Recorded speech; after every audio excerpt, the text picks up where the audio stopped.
ಸಾಕಷ್ಟು ಜನ ಶಾಸಕರಿಗೆ ಇತ್ತು, ಮುಖ್ಯಮಂತ್ರಿಗಳು ಕೂಡ 2.5 ವರ್ಷಕ್ಕೆ ಮಾಡೋಣ ಅಂತ ಇದ್ರು. ಏನೋ ಆ ಥರದ ಬೆಳವಣಿಗೆ ಕಾಣಿಸ್ದೇ ಇರೋದು ನೋಡಿದ್ರೆ ಇದನ್ನ ಮುಂದಕ್ಕೆ ಹೋಗೋ ಲಕ್ಷಣಗಳಿದಾವೆ ಸರ್.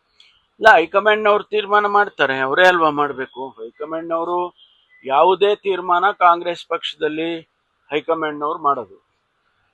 ಅಂದ್ರೆ ಇದು ಸಂಪುಟದ್ದಾಗ್ಲಿ ಅಥವಾ ಬೇರೆ ಬೇರೆ ಇಂಥ ತೀರ್ಮಾನಗಳೆಲ್ಲ ಅವರೇ ಮಾಡಬೇಕು. ಅವ್ರಿಗೆ ಗೊತ್ತಿದೆಲ್ಲ 2.5 ವರ್ಷ ಆಯ್ತು ಅಂತ, ಅವರೇ ತೀರ್ಮಾನ ಮಾಡಿ. 2.5 ವರ್ಷಕ್ಕೆ ಈ ಬಾರಿ ಸ್ವಲ್ಪ ಸಾಕಷ್ಟು ಮಹತ್ವ ಬಂದಂಗಿದೆ ಸರ್ ಈ ಅವಧಿಗೆ. ಅಲ್ಲ, ಅದೇನು ಆ ರೀತಿ ಮಹತ್ವ ಏನು ಕೊಡುವಂತ ಅಗತ್ಯ ಇಲ್ಲ ಅಂತ ನನ್ಗನ್ಸುತ್ತೆ.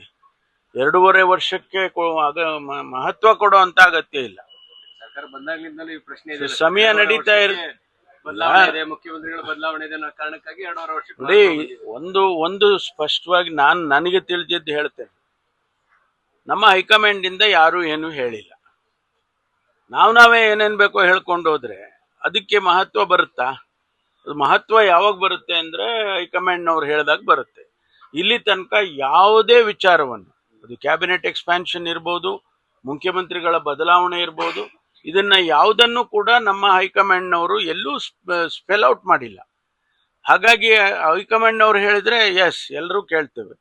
ಅವ್ರು ಹೇಳದೇ ಇರೋ ಕಾರಣಕ್ಕಾಗಿ ಇದು ಯಾವುದಕ್ಕೂ ಕೂಡ ಅಷ್ಟು ಮಹತ್ವ ಕೊಡೋ ಅಗತ್ಯ ಇಲ್ಲ ಅಂತ ನನ್ಗನ್ಸುತ್ತೆ. ಆ ಥರದ್ದು ಏನೇ ಇದ್ರೂ ಕೂಡ ಶಾಸಕಾಂಗ ಪಕ್ಷದ ಸಭೆಯಲ್ಲಿ ನಿರ್ಧಾರ ಆಗ್ಬೇಕು ಅನ್ನುವಂಥದ್ದು ಕೆಲ ಶಾಸಕರ ಅಭಿಪ್ರಾಯ ಆಗಿದೆ. ರಾಜಣ್ಣ ಇರ್ಬೋದು, ರಾಯರೆಡ್ಡಿ ಅವ್ರು ಹೇಳ್ತಾ ಇರ್ಬೋದು. ಯಾಕಂದ್ರೆ ಮುಖ್ಯಮಂತ್ರಿಗಳನ್ನ ಎಲೆಕ್ಟ್ ಮಾಡಿದೀವಿ, ನಾಮಿನೇಟೆಡ್ ಅಲ್ಲ. ಅಲ್ಲ, ಅದು ಕೂಡ ಅಂಥದ್ದು ಯಾವ್ದು ಬೆಳವಣಿಗೆ ಇಲ್ವಲ್ಲ.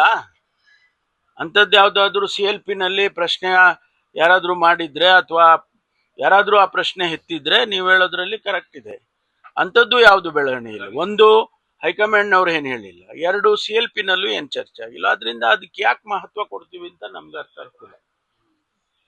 Thank you.